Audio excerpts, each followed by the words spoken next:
Tonight, breaking news as we come on the air, the stock market plunges again. President Trump's new 200% tariff threat sending one key market now into correction territory. Also tonight, the new poll showing Americans are concerned by what they're seeing. Also tonight, the major storm moving across the country, the Midwest and Northeast next. And the mother arrested tonight, accused of keeping her stepson captive in their home for more than 20 years since he was a boy. He set fire to the home so authorities would come save him. First tonight, President Trump defiant, escalating his trade war with America's allies. The Dow falling another 537 points today. The S&P 500 slipping into correction territory tonight. The president insisting he's not backing down. And the new poll tonight, what Americans are saying about President Trump's handling of the economy and about his tariffs. Also tonight, will the government shut down? Senate Republicans and Democrats locked in a standoff. Democrats furious with President Trump and Elon Musk's sweeping firings. Thousands of American workers fired. And they're angry over the tariffs. But do Democrats want to be responsible for shutting down the government? Rachel Scott and what she just learned. Tonight, the powerful cross-country storm. A confirmed tornado tonight, severe storms and possible tornadoes moving into the Midwest.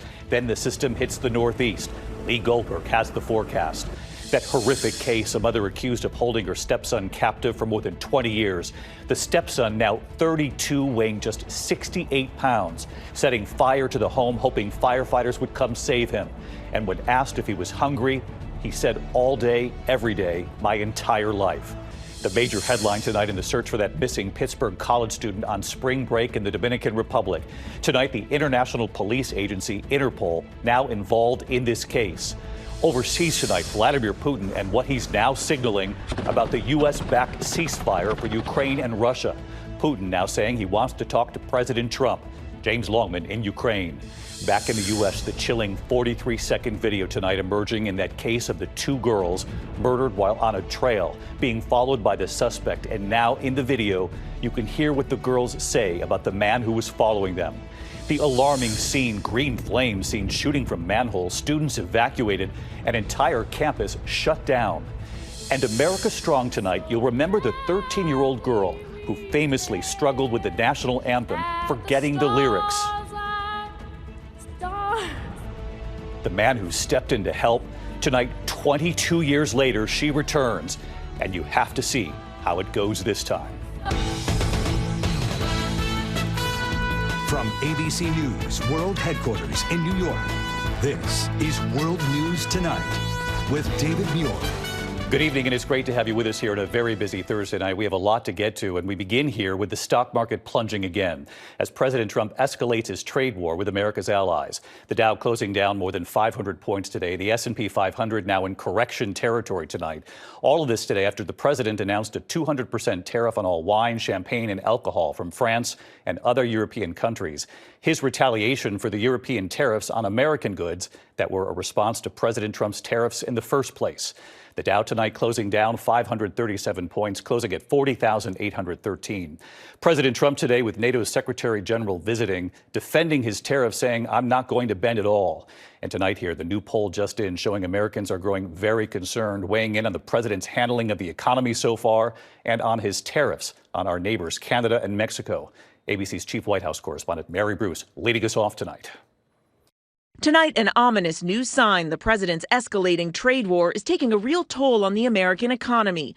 The Dow plunging more than 500 points. And for the first time in 2 years, the S&P 500 closing down 10% from its recent peak, going into what's known as correction territory, an alarm bell for investors that the current roller coaster ride is far from over. Still, President Trump insisting he's not backing down from his sweeping tariffs. You are not going to change your mind. No, I'm not. Look, we've been ripped off for years, and we're not going to be ripped off anymore. No, I'm not going to bend at all. In fact, today, Trump vowing to go even further, threatening a 200% tariff on all wine, champagne, and alcohol coming out of France and the European Union, saying it's in response to the, quote, nasty 50% tariff on U.S. whiskey that the EU announced in retaliation to Trump's tariffs on steel and aluminum. Economists warn American businesses will foot the bill for Trump's tariffs and pass the costs along to consumers by raising prices.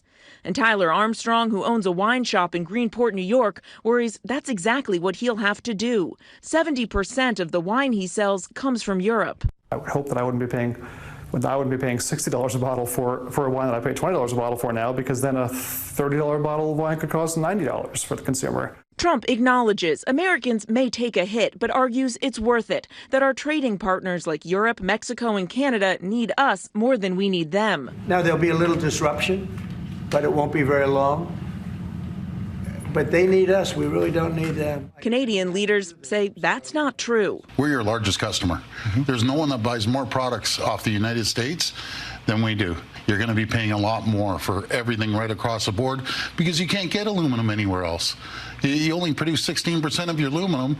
We ship in over 60%. So anything that has aluminum, you're going to pay more. A new Quinnipiac poll shows most Americans are unhappy with Trump's trade war with America's neighbors.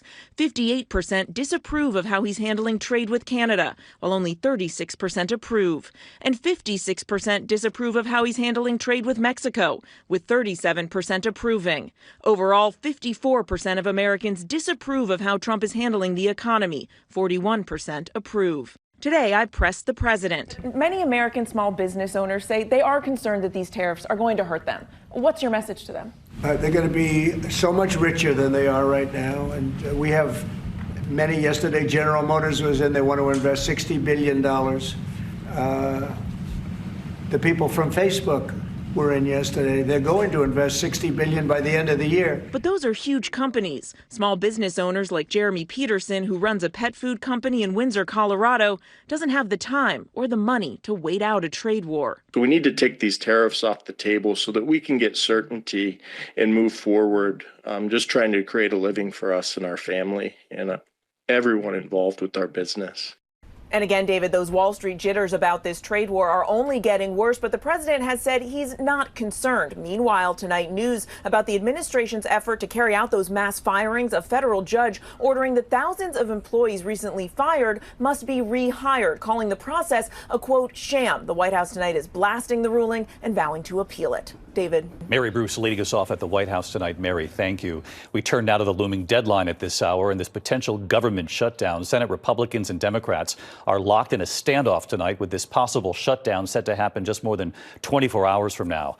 Democrats furious with President Trump and Elon Musk for firing thousands and angry over tariffs and the markets, but unsure what to do and whether they want a shutdown blamed on them. Let's get right to Rachel Scott. She's live on the Hill tonight. Rachel, what have you learned?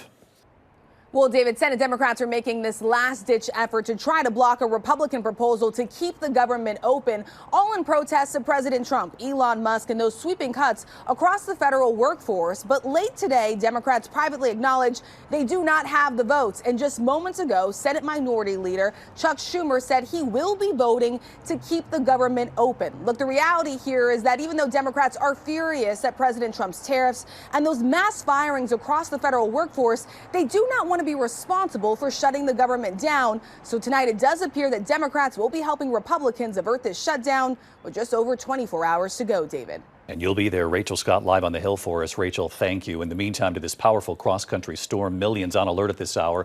The storm's headed to the Midwest and the Northeast next. Severe storms and possible tornadoes.